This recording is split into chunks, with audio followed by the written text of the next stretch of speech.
waaw loolu mënuma satisfaire parce que xam nga électricité moom dafa doon loo xam ne moom bi mu koy bind ci PSE da ko dugal ci li ñuy wax ci point bi ñuy wax compétitivité dimension sociale bi sax jiitaluñu ko woon dimension sociale bi nag am na ci solo ndax ñëpp xam nañ ni li courant di représenté ci poosu sénégalais yi xaw naa métti ci dëkk boo xam ne ndóol bëri na fi waaye ma jël ci pàcc bi ñu ko jëlee ñoom rek mooy compétitivité électricité mooy fexe ba yi nga xam ne mooy gàllankoor suñu économie ba mënuñoo compétitif lu mel ni liggéey bi bokk ci facteur travail lu mel ni énergie parce que soo amul énergie munoo transformer munoo commerce munoo conserver munoo def dara ak yu mel noonu mu jëloon ci ñu def seen diagnostic ba pare mu wax ni moom objectif am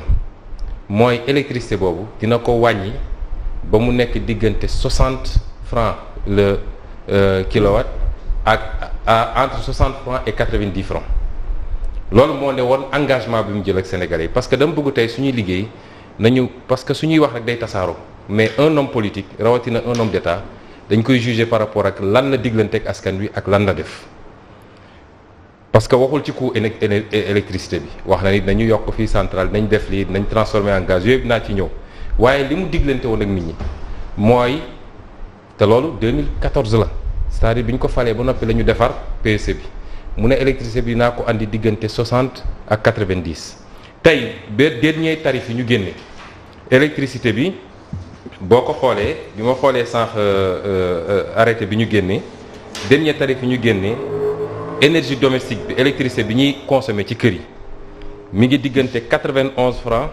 ak 123 francs c'est-à-dire le double presque li mu diggee woon ak askan wi usage professionnel bi mi ngi diggante 142 francs ak 164 francs presque foofu triplé na woyofal yi mi ngi diggante 91 francs ak 150 francs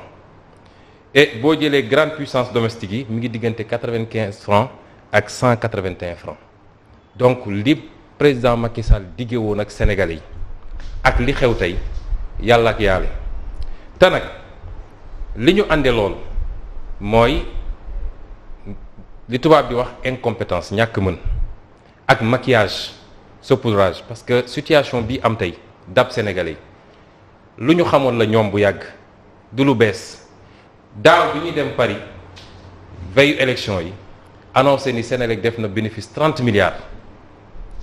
moom mu jëloon sax sur lui un peu avant ça ne wàññi naa électricité bi de 10% en moyenne day varier mais en moyenne de 10% jamono ji ñu koy wax ñoom ñi ngi injecté 100 milliards ci Sénélec parce que xamoon nañ ni Sénélec mënatul demal boppam kon yii mu wax nii ni ñoom la ñuy def tey gaz li tax muy xaar ba 2022 tey am nañu gaz fii Gadiaga Sénégal 28 mètres cubes jour la ciy am. ñu jox ko kenn kan mooy exploité gazu Gadiaga bi. waaw gazu Gadiaga bi ñu ngi ko jox benn américain bu tudd Forteza nit ñi nag ñi ngi laam-laame sax lan mooy digganteem dëgg ak Macky Sall bañ ko joxee ci jamono Ablaye Wade mu commencé 2008 commencé exploité au moins régime Ablaye Wade jëloon na responsabilité am jël benn décret ne ko comme ñi ngi ci période tension courant jamono dañ courant ji xuy xamaj métti na donc li ngay produire da nga koy jox Sénélec mais bi moom Macky Sall toogee 2012 la Gadiaga gaawantu dem saisir conseil d'État ñu daal di annuler décret boobu ne ko mën nga jaay ku la neex imagine yow nga am gaz fii parce que processus transformation boobu pour ñu jógee ci énergie pétrole bi pour dem vers le gaz waroon nañ ko entamer bu yàgg parce que am nañu gaz bu ñu buggee gëmloo Sénégalais yi gaz a ngi doog a am mooy bi ñu gis fële Saint-Louis dañuy nax Sénégalais yi mais ay intérêt occulte yu ne ci suuf ba tax ñu am potentiel boobu muy génn Sénégal ay quantité yoo xam ne kenn ci ñun mënu koo wax Sénégal di ci am 28 mètres cubes jour donc te loolu rek mënoon na tey permettre ñu commencer transition vers le gaz depuis très longtemps waxuma nag les énergies renouvelables nga xam ne on est en retard réew moo xam ne tey taux d'ensoleillement bi nga am Allemagne amu ko Allemagne mooy le premier producteur de panneaux solaires pratiquement en Europe te amul taux d'ensoleillement bi ñu am fii l'énergie hydroélectrique yooyu yëpp lu ñu waroon def la bu yàgg ñu toog di ko sàggane nekk ci yeneen logique ba tey li ñu waroon def ci Sénélec parce que problème Sénélec tam ay problème technique am na ci biir ba ca njëkk mooy Sénélec dañ ko bàyyi benn monopole boo xam ne depuis la production le transport la commercialisation ñu bàyyi ko mu tënku ci benn boobu Senelec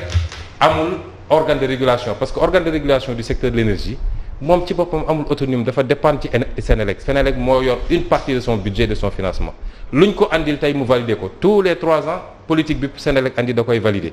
ak yeneen yoo xam ne tey moo ñu rattrapé ñun nag li ñuy wax toujours mooy ñoom seeni incompétence du peuple bi moo ko war a supporter du peuple bi chaque fois su dara amee ñu delloo ko ci kaw peuple bi muy souffrir peut-être ñoom yéeguñu ko parce que ñoom ñi ngi seen gundaandaaj ñi ngi yor ay milliards yor xaalis bu dul jeex xamuñu sax lu fi courant di jar mais imaginez le petit peuple comme on dit entre guillemets koo xam ne yaa ngi am salaire u 250 000 300 000 ñu war la andil facture courant boo xam moom rek mat na 100 000 francs ci loo xam ne lu ñu waroon régler la bu yàgg su doon compétence am na ak su doon li mu waxoon ci biir PSE déroulé lañ ko bu yàgg waaye dañoo orienté seen priorité feneen te loolu dinañ ci dellu si. mais il y a quand même des efforts qui ont été faits loo xam ne mënuñu ko dindi par rapport ak justement Senelec boobu et quand dans son discours le chef de l'État parle justement de cette solidarité maanaam ñu bañ a doon Dakar Thiès wala yenn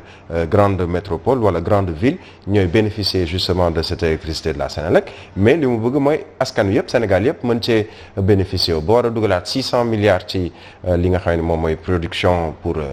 énergie donc il y a quand même un effort à faire qui a été fait te loolu mënuñu ko annihiler comme ça. xam nga ci wàllu gouvernance amul kuy toog ci boppam réew même dictateurs yi ñu gënoon a sib am na lu positif lu ñu def ku ñëw nag toog régime yi fi mu sa ñëw yépp am na lu ñu def tuuti ci électricité kon suñu bëggee di avancer bu ñu suffire de peu naan pourtant y a des efforts y a un état doit faire mais nañ ko nangul quand non un état doit faire des efforts bidon bi boo xam ne kenn dëkku daanaka nga dem foofu ne léegi ñun foofu la ñuy dem def bidon bi en réalité gis nga boulimie foncière bi ñuy wax depuis longtemps ñu yor seen oto di wër di fu ñu am daggee xàlle am ay parcelles ñu def fa programme boo xam ne programme bi li ñu prévoir mooy tabax ay immeuble R+4 R+4 yooyu ak promoteur privé lañ koy jox la ñu prévoir mooy bu tabax ay pare dinañ jël nu mu tudd 88 logements wala lu ko niroo ay appartement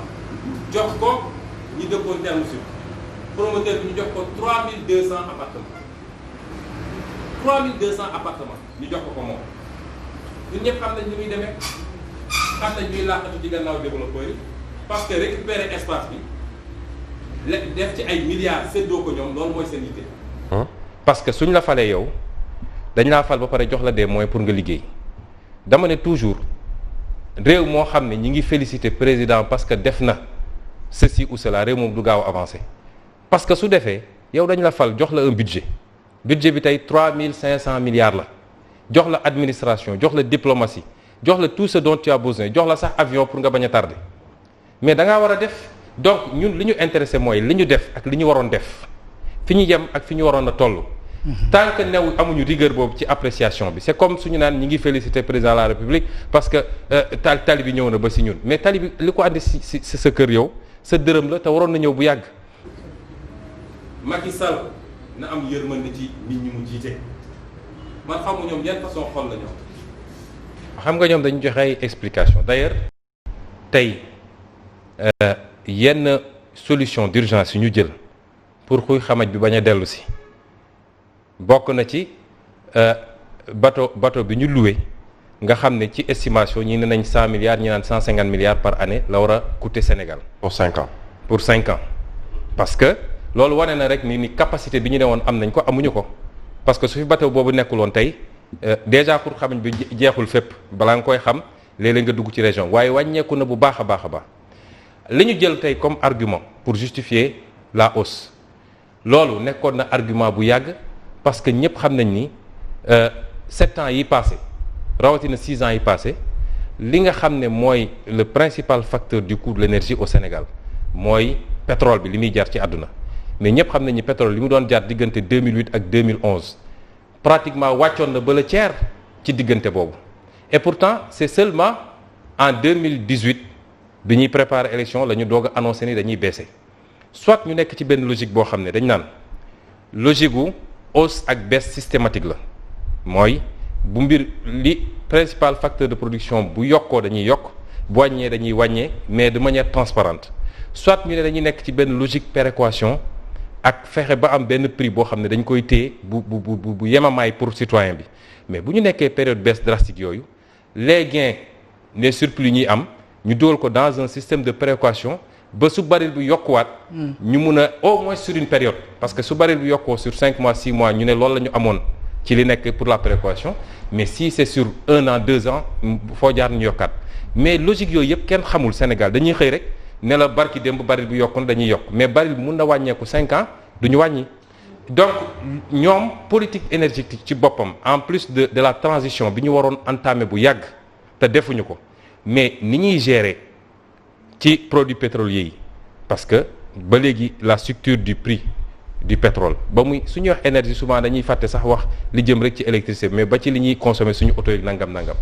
te état bi bëggul wàcc ci loolu boo ci génne woon liy taxes yi rek parce qu'on vit de ça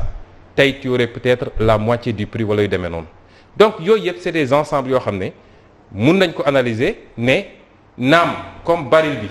ñun moom la ñu dépendre baril bi su yokkoo war nañoo mun a analyser mais baril bi jamono yi mu wàññeeku pendant longtemps lan lañ defoon ak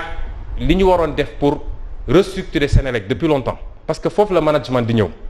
li ñu waroon def pour restructurer bu yàgg ak li ñu waroon def pour le passage au gaz ak renforcer notre capacité ci les énergies renouvelables pourquoi on est autant en retard si loolu boo jëlee ay pays yu mel ni Maroc tey nga xam ne l'énergie solaire rek pratiquement alimenté na le Maroc pourtant ëpp ñu naaj yooyu mooy les vraies problématiques qu'il faut poser c'est des problèmes de gestion qui renvoient à la compétence et quand un État faillit dafa baaxul à chaque fois suñu fayiree ñu ne nañ ko répercuter parce que noonu la ñuy def tey su ñuy wax au Sénégalais nañu seetlu nag parce que pétrole courant dafa gën a fës parce que facture bi da lay fekk si am na yoo xam ne bis bu ne mu yokk mais ay hausse indolore la doo ko sentir parce que suñ koy yokk duñ ko yëgal nit ñi c'est comme toujours en matière d'impôt